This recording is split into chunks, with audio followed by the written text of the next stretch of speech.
Short ফিল্মের নায়িকা হইতে যাচ্ছে, আমাদের শর্ট ফিল্মে তো সে। আপনাকে সাদর আমন্ত্রণ। কিরে সন্না আপু, আপনার মনে এত অহংকার?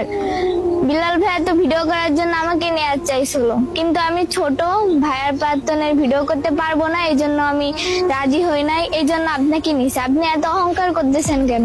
আপনার মনে তো অনেক অহংকার। অহংকার তো আমিও করতে পারতাম।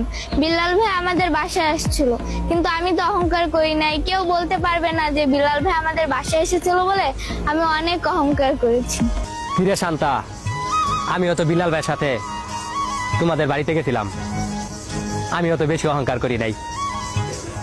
আর তুমি ছোট বলে বিলাল ভাই তোমার শর্ট ফিল্মে অভিনয় নাই নাই, এতে মন খারাপ করার কিছু নাই।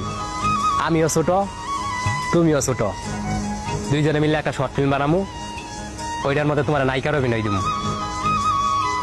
তোমার তো মনে অহংকার নাই, তুমি কি অভিনয় করবা অবশ্যই জানাই দিবা। ভাই শুন, একটা কথা কই, মাইয়াটা এখন অনেক ছোট। কি কইছি বুঝছাস? এইসব শর্ট ফিল্মে ওদেরকে আর ডাকিস না। এই তোরা আর এই বিলাল ভাই সোশ্যাল মিডিয়ারে যা নষ্ট করার করছস, এইবার একটু স্টপ দে। তোর যদি শর্ট ফিল্ম করার এতই রুচি হয়, আমি একটা বুদ্ধি দেই। এই যাত্রা ফালাই অভিনয় করে অনেক মেয়ের এই রেন্টালে পাওয়া যায়, তাদেরকে নিয়ে শর্ট ফিল্ম ভিডিও বানা, ওইটাই ভালো হবো। মেয়েটার ভিডিও দেখছি মোটামুটি ভালোই আছে, মেয়েটা এখনো মানসম্পন্নই আছে। আর নষ্ট করিস না।